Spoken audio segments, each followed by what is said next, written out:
Leçon sur la tentation. 18 février 1947. Jésus dit: qu'est-ce que la tentation? Le catéchisme répond: c'est une incitation au péché qui nous vient du démon, ou des personnes mauvaises, ou des passions.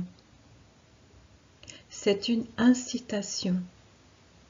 Si donc cela incite au péché, c'est le signe que ce n'est pas un péché en tant que tel. Non, ce n'est pas un péché. C'est au contraire un moyen de croître en justice et d'augmenter nos mérites en restant fidèles à la loi du Seigneur. Cela commence à devenir péché quand l'homme se met volontairement en condition de péché, en s'approchant de choses ou de personnes qui peuvent l'y induire. De qui vient la tentation? Du démon, des personnes mauvaises, des passions. Elle est donc causée par des facteurs externes ou internes. Mais je vous assure, en vérité, que les plus dangereux sont les facteurs internes, autrement dit les inclinations désordonnées et les instincts ou incitations demeurées en l'homme, avec les autres misères qui sont la conséquence du péché d'Adam. En vérité, je vous dis que vous êtes vous-même le meilleur soutien de Satan quand vous accueillez et cultivez en vous la concupiscence de la chair, la concupiscence des yeux, l'orgueil de la vie, toutes choses qui ne proviennent pas du Père, mais du monde. Car si vous ne consentiez pas à préparer un terrain propice à l'invasion des facteurs internes, il ne pourrait pas pénétrer en vous, troubler votre être profond et exaspérer les facteurs internes. Les seules incitations du péché seraient incapables de mener l'homme à la damnation s'il ne les entretenait, comme cela se produit chez la plupart des gens. En vérité, je vous le dis, ce n'est pas d'être tenté qui doit faire peur. Et la force de la tentation, la répétition de ces violentes attaques ne doivent pas induire l'âme à s'avilir, à penser que, si cela se produit, c'est qu'elle n'est plus dans la grâce du Seigneur et qu'elle est destinée à la mort éternelle. Réjouissez-vous au contraire, vous qui êtes si fortement tourmentés par Satan. C'est signe que vous êtes ses ennemis et qu'il pressent que vous êtes des proies qui lui ont échappé pour toujours. La colère satanique se déchaîne toujours contre les proies qui échappent à sa faim et contre les conquêtes de Dieu. La tentation n'est pas péché, et bien qu'il s'agisse d'un élément du mal, elle peut se changer en moyen de bien et de gloire grâce à la libre volonté avec laquelle l'homme lui résiste. Le libre arbitre de personne, pas même du Christ, n'a été contraint à céder ou non aux tentations. Tentation repoussée, mérite acquis. C'est pour cette raison que Dieu a laissé à l'homme sa splendide liberté de volonté, pour qu'il parvienne, grâce à elle et par son mérite personnel, à une gloire méritée.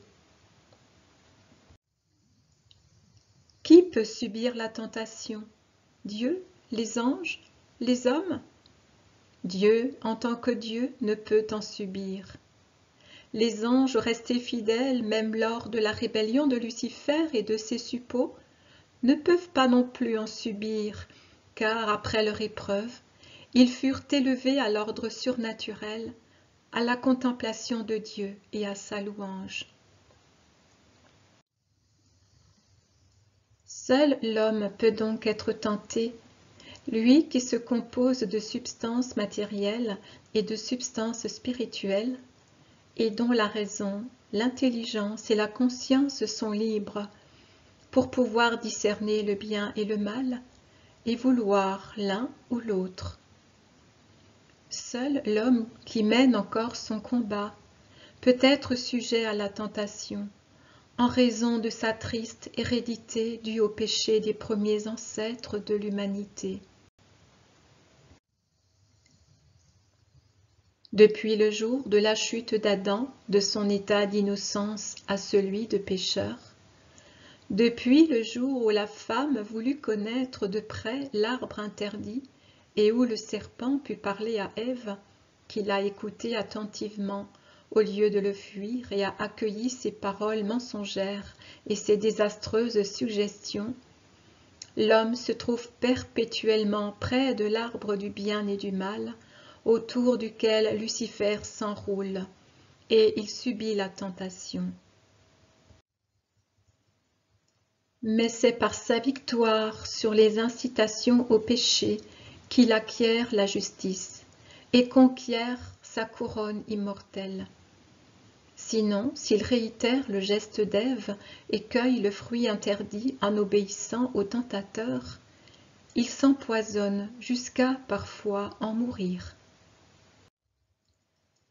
C'est précisément grâce à vos victoires sur les tentations extérieures et grâce à votre maîtrise sur vos sens et sur l'orgueil, par conséquent sur les excitations intérieures, que vous, les hommes, devenez des dieux et des fils du Très-Haut, semblables à votre frère très saint Jésus, qui a subi des tentations, mais sans jamais y céder, parce qu'il a refusé de pécher. On peut être tenté sans notre assentiment, mais on ne devient pécheur qu'avec son consentement.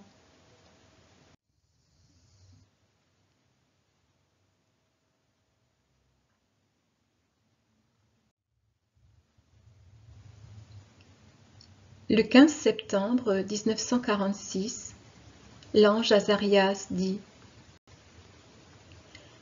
dans ce continuel désaccord entre la chair et l'esprit qui est votre champ de bataille et de victoire, soyez ferme à procurer à l'esprit toutes les armes nécessaires pour qu'il soit le justicier de la chair. Sainte justice qui blesse, dompte, brise, pour donner un jour sa gloire éternelle à la matière qui, à présent, ne blesse que pour réclamer sa guérison. Saint combat qui vous libère des rigueurs de la loi. En effet, celui qui est conduit par l'Esprit ne pêche pas de manière volontaire et préméditée, mais, même s'il cède à un assaut imprévu de la matière, il se relève aussitôt. Alors sa chute n'est plus un mal, mais une bonne chose, parce qu'elle signe une victoire sur le découragement, sur le manque de confiance et sur l'orgueil.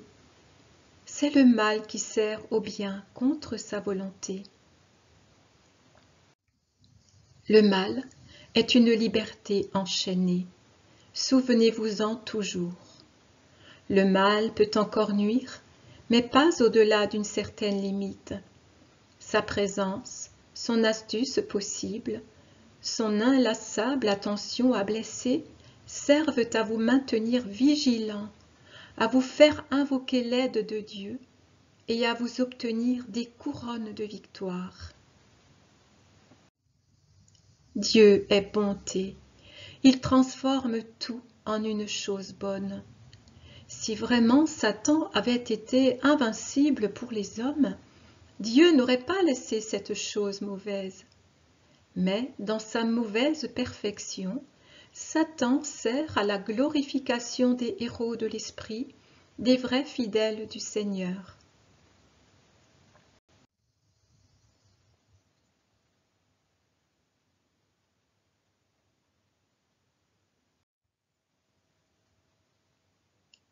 À Jean, qui avoue un jour à Jésus avoir cédé à la fatigue et à la faim, Jésus répond : eh bien, crois-tu que cette petite misère de la chair a été inutile ? Ah, tu te la rappelleras à l'avenir, quand tu seras tenté d'être sévère, exigeant envers tes disciples et tes fidèles. Elle te reviendra à l'esprit pour te dire : Souviens-toi que toi aussi tu as cédé à la fatigue, à la faim. Ne demande pas aux autres d'être plus forts que toi. Sois un père pour tes fidèles, comme ton maître l'a été pour toi ce matin-là. Tu aurais très bien pu veiller et ne pas sentir ensuite cette grande faim.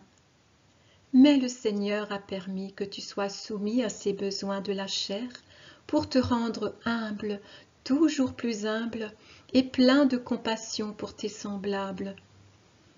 Beaucoup ne savent pas distinguer entre tentation et faute accomplie. La première est une épreuve qui donne du mérite et n'enlève pas la grâce. La seconde est une chute qui enlève le mérite et la grâce. D'autres ne savent pas distinguer entre événements naturels et fautes et s'imaginent avoir péché alors que, et c'est ton cas, ils ont seulement obéi à des lois naturelles bonnes. En disant « bonnes », je distingue les lois naturelles des instincts effrénés. Car dans ce qu'on appelle aujourd'hui loi naturelle, tout ne l'est pas et tout n'est pas bon. Étaient bonnes toutes les lois attachées à la nature humaine que Dieu avait données aux premiers parents, le besoin de nourriture, de repos, de boisson. Puis, avec le péché, les instincts animaux ont pénétré et se sont mêlés aux lois naturelles, de même que les dérèglements, les sensualités de toutes espèces, souillant ce qui était bon par manque de modération. Et Satan a entretenu le feu, fomenté les vices par ses tentations. Tu comprends maintenant que si ce n'est pas un péché de céder aux besoins de repos et de nourriture, c'en est un, en revanche, de faire bombance, de s'enivrer, de rester longtemps oisif. Même le besoin de s'unir et de procréer n'est pas un péché. Au contraire, Dieu a donné l'ordre de le faire pour peupler d'hommes la terre. Mais l'acte d'union pour la seule satisfaction des sens n'est pas bon. À Jean qui promet à Jésus de ne plus dormir pendant que son maître souffre, Jésus répond « N'engage pas l'avenir, Jean. Ta volonté est prête, mais elle pourrait encore être vaincue par la chair. Tu te sentirais alors profondément et inutilement humilié si ensuite tu te souvenais de cette promesse que tu te serais faite à toi-même sans avoir pu la tenir en raison de la fragilité de la chair. Écoute, voici ce que tu dois dire pour être en paix, quoi qu'il t'arrive. Répète après moi. Avec l'aide de Dieu, je me propose, autant qu'il me sera possible, de ne plus céder aux pesanteurs de la chair. Et sois ferme. Si ensuite un jour, même sans le vouloir, la chair, épuisée et affligée, arrive à vaincre ta volonté, eh bien, tu diras comme maintenant, « Je reconnais que je suis un pauvre homme comme tous mes frères, et que cela me serve pour rabaisser mon orgueil. »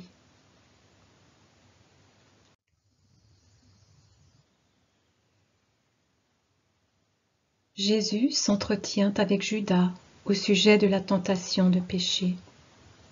Il dit « Il n'y a pas de péché là où l'on ne consent pas à la tentation, Judas. En revanche, faire bon accueil à la tentation et s'y arrêter, même sans consommer l'acte, est déjà un péché. Ce sera un péché véniel, mais c'est déjà se diriger vers le péché mortel qu'il prépare en vous, car accueillir la tentation et vous y arrêter par la pensée, suivre mentalement les phases d'un péché, c'est vous affaiblir vous-même. Satan le sait, et c'est pour cela qu'il réitère ses tentatives, dans l'espoir constant que l'une d'elles réussisse à pénétrer en vous et vous travaille intérieurement. Après, il sera facile de changer l'homme tenté en coupable